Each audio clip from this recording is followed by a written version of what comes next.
ঈদ ঘনিয়ে এলে জমে ওঠে পোশাক কেনাকাটা। তবে এবারের চিত্র ভিন্ন। ঈদের মাত্র 3 দিন বাকি থাকলেও রাজধানীর শপিং মলগুলোতে নেই তেমন ব্যস্ততা।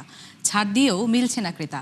অর্থনীতিবিদরা বলছেন, দীর্ঘস্থায়ী মূল্যস্ফীতি আর আয়ের সঙ্গে ব্যয়ের অসম হিসাব কমিয়ে দিয়েছে মানুষের ক্রয় ক্ষমতা। মেজবাহ হাসানের রিপোর্ট। রাজধানীর অন্যতম বড় ও জনপ্রিয় শপিং মল বসুন্ধরা সিটি। নানা সাজগুজে স্পষ্ট ঈদের আগমনী বার্তা, কিন্তু কেনাকাটায় ভাটা। শক্ত হয়ে গেছেন ম্যাম আপনি। একটা বলছেন একটা, আমি কতগুলো ধাপে ধাপে কমে নিয়ে আসছি যাতে বিক্রি করার জন্য। এই শপিং মলে দীর্ঘক্ষণ দাম কষাকষি শেষে সন্তানের জন্য একটি পোশাক কেনেন ফারজানা আক্তার, কিন্তু তাতেও গুনতে হয়েছে নির্ধারিত বাজেটের প্রায় দ্বিগুণ। কিনতে আসবেন, আপনাকে বাজেট কখনোই কমে না, উপরের দিকেই যায়। জান্নাতুলের বাস্তবতা আরো কঠিন। নিজের জন্য পোশাক কেনার তাড়া না থাকলেও সন্তানের কথা ভেবে এসেছেন তিনিও, কিন্তু পছন্দের জিনিসের দাম আর সামর্থ্যের ব্যবধানে হয়রান তিনি। প্রাত্যহিক জীবনে অনেক কাটছাট না করলে খুব শখের জিনিসগুলি প্রয়োজনের জিনিসগুলি ছাড়া শখের কোনো জিনিসের কোনো জায়গাই নাই।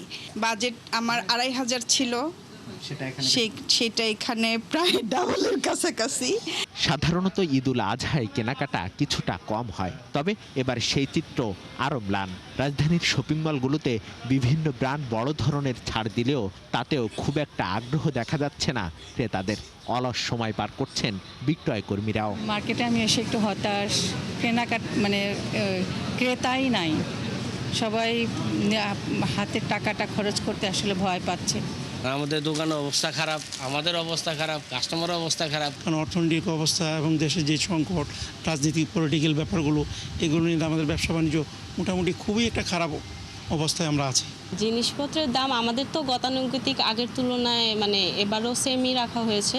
আসলে পরিস্থিতি হয়তো বা চেঞ্জ হওয়ার কারণে কেনাকাটার প্রতি এবার আগ্রহটা হয়তো বা কম। সকাল থেকে দুপুর হয়ে গেছে, কাস্টমারের কোনো ফ্লো নাই। একটু কম দামের পোশাকের জন্য অনেকেই বেছে নেন ফুটপাত, কিন্তু সেখানেও দেখা যাচ্ছে না প্রত্যাশিত ভিড়। সাধারণ মানুষের তুলনায় বেচাকেনাও নিম্নমুখী।